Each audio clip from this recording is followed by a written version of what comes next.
تم زبردستی اپنی بیوی سے خدمت نہیں لے سکتے اپنی ماں کے لیے، اپنے باپ کے لیے۔ اپنی بیویوں کو عزت دینا سیکھو۔ تم بچے ہو، جذبات میں آ کر کبھی ماں کی بات سنی، کبھی باپ کی بات سنی، کبھی بہنوں کی بات سنی۔ خاص طور پر بہنوں کا کردار بہت خطرناک ہے ہمارے معاشرے میں، دکھ سے کہہ رہا۔ میں کہا بیٹی، جن کو میں جانتا نہ ہوں یا شناسائی نہ ہو، وہاں میں گھر کے معاملات میں نہیں پڑتا۔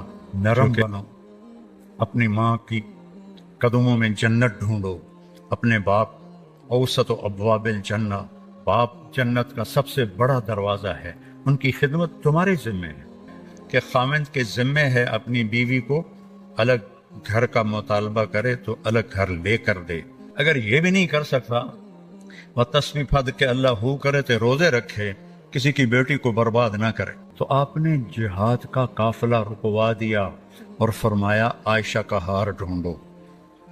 یہ بھی تو کہہ سکتے تھے ہار کی کیا حیثیت ہے، جہاد کا سفر ہے، ہمیں آگے جانا ہے یا واپس جا رہے ہوں گے، تو چھوڑو ہار کو، سب کو لگا دیا، ڈھونڈو۔ آج ہی ایک ہمارے تعلق والے رحیم یار خان سے چل کے آئے کہ جی وہ یہ میرا بیٹا ہے، پوری داڑھی اس کی بیٹی کی، تو اس نے اپنے بدتمیزی سے اپنی بیوی کو اتنا دکھ پہنچایا ہے کہ وہ گھر چھوڑ کے ہمارا چلی گئی ہے، تو آپ ہماری صلح کرا دیں۔ کہ وہ سسرال والے بھی میرے جاننے والے ہیں اور یہ گھر بھی میرا جاننے والا ہے۔ تو میں نے کہا کیا بدتمیزی کرتا تھا؟ کہتا تھا ماں کی اہمیت بٹھاتا تھا کہ میری ماں میری ماں۔ تو وہ ماں کے تو ہے، لیکن بیوی کا بھی تو کوئی حق تھا۔ اتنا اس کو ذلیل کیا کہ وہ گھر چھوڑ کے ہی چلی گئی۔ تو ماں باپ کا حق تمہارے ذمہ ہے، تمہاری بیوی کے ذمہ نہیں ہے، پوری ذمہ داری سے کہہ رہا۔ تم زبردستی اپنی بیوی سے خدمت نہیں لے سکتے اپنی ماں کے لیے، اپنے باپ کے لیے۔ اس کی خوش قسمتی ہے وہ خدمت کرے، اس کی عزت ہے وہ خدمت کرے، لیکن اس سے تم مجبور نہیں کر سکتے ہو کہ تو خدمت نہیں کریں گی تو اے کر دے گا او کر دے گا۔ آج کی صبح کی بات، ایک گھر ٹوٹ گیا صرف اس بچے کی نادانی اور بد اخلاقی کی وجہ سے۔ اپنی بیویوں کو عزت دینا سیکھو، اپنی بیویوں کو احترام دو، ان سے اظہار محبت کرو۔ لوگ اپنی بیویوں سے اظہار محبت نہیں کرتے۔ حضرت عائشہ سے آپ نے جو کہا، آخر ہے حرف آخر، یا عائشو، عائشہ بھی نہیں کہا یا عائشو، یہ لاڈ اور پیار کا خطاب ہے، یا عائشو انہو لیہون علی الموت ان اریتک زوجتی فی الجنہ۔ عائش، عائش، جیسے آپ لاڈ سے کوئی نام بنا لیتے ہیں، تو آپ نے پیار سے یہ نام بنایا ہوا تھا، عائش۔ جب سے مجھے پتا چلا ہے تو جنت میں میری بیوی ہے، میرے لیے تو موت بڑی آسان ہو گئی ہے۔ یہ اظہار تھا۔ جس نے اللہ کو دیکھا ہو اس کے لیے بھلا اس کے بعد کوئی چیز ایسی ہے جو موت کو پرکشش بنائے؟ ہم تو اللہ کو دیکھا ہوا ہے۔ یہ ہمیں سکھانے کے لیے اور گھر کی زندگی بتانے کے لیے کیا جملہ ہے، سونے کے پانی سے بھی لکھو تو اس کی قیمت ادا نہیں ہو سکتی۔ مجھے تو مرنا ہی آسان ہو گیا ہے جب سے پتا چلا ہے تو جنت میں میری بیوی ہے۔ تو اظہار محبت کرو اپنی بیویوں سے۔ کوئی اچھے کپڑے پہنے، تعریف کرو، بہت اچھی لگ رہی ہو۔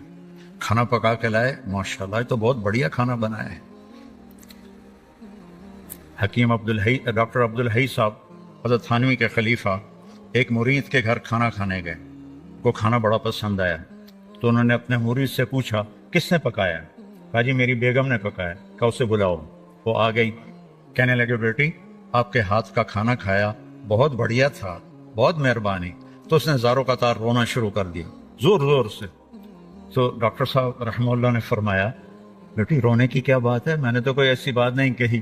کہ نہیں حضرت میں اس پہ نہیں رو رہی، میں اس پہ رو رہی ہوں کہ یہ جو آپ کے مرید بیٹھے ہیں، میں 30 سال سے ان کے گھر میں ہوں، 30 سال سے انہوں نے کبھی ایک دفعہ مجھے نہیں کہا کہ تو نے کھانا اچھا بنایا ہے، ایک دفعہ بھی نہیں کہا۔ ہم سیرت بھول گئے ہیں، سیرت بھول گئے ہیں۔ پھر یہ جو ہماری جوائنٹ فیملی ہے سسٹم، یہ پہلے بہت اچھا تھا جب عزت احترام کا سب کا اپنے اپنی جگہ پہ تھا. اب تعلیم نے ہر چیز اتھل پتھل کر دی ہے، اور اس سوشل میڈیا نے ہر چیز کو تباہ و برباد کر دیا ہے. تو اب یہ ایک وبال جان بن گیا ہے، ایک مصیبت بن گیا ہے. بیوی سے کوئی کمی بیشی ہو تو اپنے ماں باپ کی حفاظت کرو، ماں باپ کوئی کمی بیشی کرنے لگیں تو اپنی بیوی کی حفاظت کرو. یہ ہمارے گھروں کا دستور ہے. تو تم بچے ہو، جذبات میں آ کر کبھی ماں کی بات سنی، کبھی باپ کی بات سنی، کبھی بہنوں کی بات سنی. خاص طور پر بہنوں کا کردار بہت خطرناک ہے ہمارے معاشرے میں. دکھ سے کہہ رہا، وہ ایسے کان بھرتی ہیں کہ وہ ایک بیچاری لڑکی اپنے بھائی کے ساتھ ایک ٹوٹا ہوا موٹر سائیکل، اس پہ وہاڑی سے چل کے آئے. وہاڑی سے دونوں بہن بھائی آئے، کہا جی آپ سے بات کرنی ہے، میرا خاوند ہے، اس کی بہنیں میری شکایتیں لگاتی ہیں اور وہ میری پٹائی شروع کر دیتا ہے، مجھ سے پوچھتا ہی نہیں ہے کہ بات کیا ہے، مجھے مارنا شروع کر دیتا ہے، آپ کے بیان بڑے سنتا ہے، آپ اس کو سمجھا دیں تھوڑا. میں کہا بیٹی، جن کا کو میں جانتا نہ ہوں یا شناسائی نہ ہو، وہاں میں گھر کے معاملات میں نہیں پڑتا، کیونکہ سننے والے کے دل میں جب تک میری بات کا وزن نہیں ہوگا وہ میری بات کو لے گا نہیں. نرم بنو، اپنی ماں کی قدموں میں جنت ڈھونڈو. اپنے باپ اوسط ابواب الجنہ، باپ جنت کا سب سے بڑا دروازہ ہے. ان کی خدمت تمہارے ذمہ ہے، ماں کی خدمت تمہارے ذمہ ہے، باپ کی خدمت تمہارے ذمہ ہے.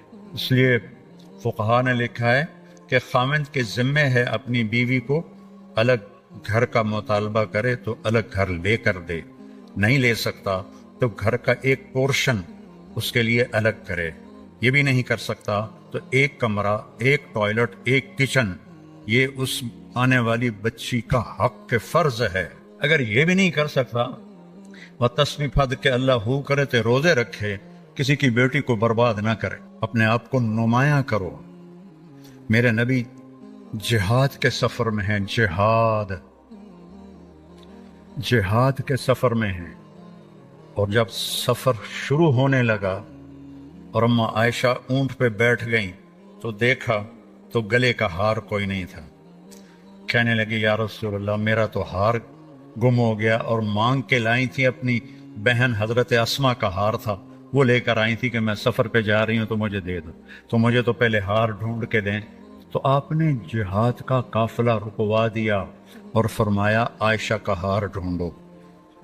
یہ بھی تو کہہ سکتے تھے ہار کی کیا حیثیت ہے، جہاد کا سفر ہے، ہمیں آگے جانا ہے یا واپس جا رہے ہوں گے، تو چھوڑو ہار کو، سب کو لگا دیا، ڈھونڈو. اور عصر کے قریب سفر تھا تو وہ مغرب ہو گئی، مغرب عشاء کٹھی پڑھ لی، سفر میں تھے اور پانی ختم ہو گیا اور فجر کا وقت داخل ہو گیا اور پانی کوئی نہیں. اب سارے لوگوں نے ابو بکر رضی اللہ تعالیٰ عنہ کو تانے دینے شروع کیے، ابو بکر تیری بیٹی کی وجہ سے آج ہماری نماز قضا ہو گئی، پانی کوئی نہیں، وضو کیسے کریں گے، وضو نہیں کریں گے نماز کیسے ہوگی. تو ابو بکر رضی اللہ عنہ غصے میں آئے حضرت عائشہ کے خیمے میں، تو اللہ کے نبی آپ کی گود میں سر رکھے ہوئے سو رہے تھے. وہ تو باپ تھے، اب وہ بول بھی نہیں سکتے، اللہ کے نبی سوئے ہوئے ہیں تو اپنا چہرہ بنا رہے ہیں،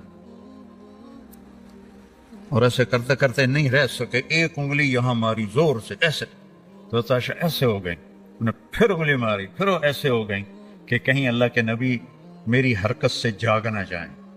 تو تھوڑی دیر کے بعد آپ کی آنکھ کھلی تو حضرت عائشہ نے کہا یا رسول اللہ، سارے لوگ پریشان ہیں، پانی کوئی نہیں ہے، اب کیا کریں؟ تو اللہ تعالیٰ نے تیمم کی آیات اتار دی، فتیمموا صعیدا طیبا. تیمم کبھی کسی امت کو نہیں ملا. اس رات حضرت عائشہ کے ہار کے گم ہونے کی برکت سے سفر منقطع ہوا، پانی ختم ہوا، اور تیمم اللہ نے امت کو قیامت تک کے لیے دے دیا. جب یہ آیات اللہ کے نبی نے باہر نکل کے سکھائیں، اب سارے کہنے لگے ابو بکر تمہارے گھر کی کیا بات ہے، تمہاری برکت سے تو امت کو کیا کچھ ملا ہے، تمہارے گھر کے کیا کہنے. جب دن چڑھا تو حضرت عائشہ نے کہا یا رسول اللہ ہار کو چھوڑیں، اب آگے چلتے ہیں. تو پھر آپ نے کہا چلو بھائی، جب اونٹنی کو اٹھایا تو وہ ہار اونٹنی کے نیچے گیا پڑا تھا، وہ ہار بھی مل گیا۔ اتنی دلداری میرے نبی نے کی۔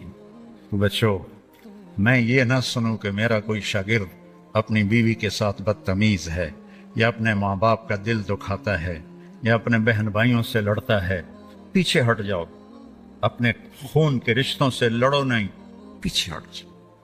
جو بھی اس کے لیے سودا کرنا پڑے کر دو، لیکن جھگڑے میں نہ پڑو، پیچھے ہٹ جاؤ۔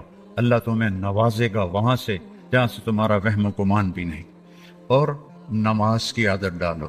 ایک نماز ہے جو ہم پڑھتے ہیں، وہ نماز نہیں کہہ رہا ہوں، فَإِذَا فَرَغْتَ فَانْصَبْ، نصب گڑ جانا، جیسے یہ بوتل ہے نا، یہ یہاں آ کے گڑی تو نہیں لیکن ایسے کھڑی ہے، تو اللہ کہہ رہا ہے فَانْصَبْ، ایسے جیسے لکڑی کو ٹھوکا جاتا ہے نا زمین میں، اور کچھ اس کا حصہ اندر چلا جاتا ہے اور اوپر والا ایسے ہو جاتا ہے، تو نماز کے لیے ایسے کھڑے ہو، ایسے۔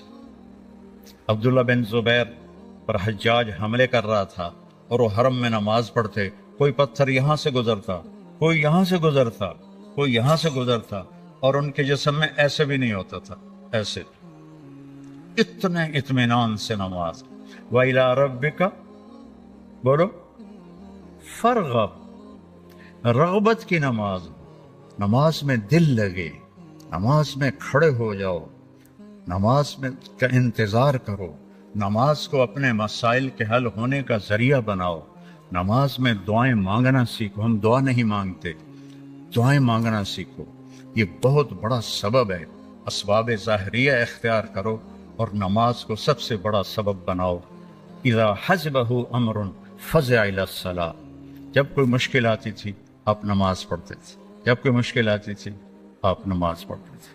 3 دن گزر گئے، کھانے کو کچھ نہیں ملا، تو حضرت عائشہ سے کہنے لگے چلو آج میں اللہ سے جا کے بات کرتا ہوں۔ مسجد میں گیا، نفل شروع کر دی، ایک ستون کے پیچھے 2 نفل پڑھتے، پھر سلام پھیر کے دوسرا ستون، اللہ اکبر، پھر سلام پھیرا تیسرا ستون، اللہ اکبر، پڑھے جا رہے ہیں۔ اتنے میں حضرت عثمان آئے۔ اما جان اللہ کے نبی کہاں ہیں؟ ان کا 3 دن سے فاقہ تھا، اللہ سے مانگنے گئے تو ہزاروں قطار رونے لگے، مجھے کیوں نہ کہا، عبد الرحمن بن عوف کو کیوں نہ کہا، ثابت بن قیس کو کیوں نہ کہا، یہ سارے مالدار تھے۔ بھاگے بھاگے گھر گئے، پورا اونٹ بھر کے راشن کا لے کر آئے، اور آ کر وہاں اللہ کے نبی کے گھر اتارا، اور پھر بھاگے بھاگے گئے اور گھر میں جو سالن تیار ہو گیا تھا وہ اٹھا کے لائے، اور روٹیاں اٹھا کے لائے، اور آ کر دیا کہ پکانے میں دیر لگے گی۔ جب اللہ کے نبی واپس آئے، پوچھا عائشہ کچھ ہوا؟ کہ یہ دیکھیں اللہ تعالیٰ نے سب کچھ کر دیا ہے۔ کہ یہ کون لایا ہے؟ کہ یہ عثمان لایا ہے۔ تو آپ نے ایسے ہاتھ اٹھائے، اے اللہ میں عثمان سے راضی ہوں، تو بھی اس سے راضی ہو جا۔ اے اللہ میں عثمان سے راضی ہوں، تو بھی اس سے راضی ہو جا۔ اے اللہ میں عثمان سے راضی ہوں، تو بھی اس سے راضی ہو جا۔ تو نماز کو اپنا وظیفہ بناؤ۔ یہ آج کل کے یہ سوشل میڈیا اور بہت سے ایسے نادان لوگ، یہ وظیفہ پڑھو، یہ وظیفے پڑھو، یہ پڑھو، یہ پڑھو، یہ سب فضولیات ہیں۔ سب سے بڑا وظیفہ نماز ہے اور دعا ہے۔ سب سے بڑا وظیفہ نماز ہے اور دعا ہے۔ باقی سب ڈھکوسلے ہیں، میرے اوپر جادو ہو گیا ہے، میرے اوپر اثر ہے، میرے اوپر جنات ہیں، یہ سب عاملوں کی جیب گرم کرنے کے اسباب ہیں۔ یہ کچھ بھی نہیں ہے، سب بک بک ہے، سب بک بک ہے۔